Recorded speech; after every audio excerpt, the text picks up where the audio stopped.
जेणेकरून आपल्याला पावभाजी एकदम बघू शकता आपण आता पावभाजीमध्ये आपण पाणी जाऊंगा मिट जाऊंगा ये तेरा जीत के दिखलाऊंगा पीछा ना छोड़ूंगा चाहे जितना तड़पा दिल डूबा नीली आंखों में ये दिल डूबा मैं डूबा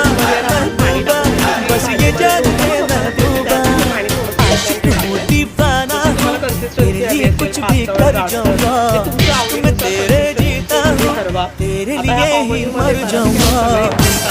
दोनच गोष्टी राहिल्या एक चवीनुसार मीठ आणि तुम्हाला हळद आणि बस हळद आता एक प्रॉपर अशी भाजी एकत्र करून ठेवूया मग चवीनुसार मीठ आणि हळद टाकू शकतो आपली झटकेपट पावभाजी आता रेडी आहे आता खाण्यासाठी आपण मस्तपैकी आता प्लेट सजवून घेऊया प्लेटिंग कशी करायची ती पण दाखवतो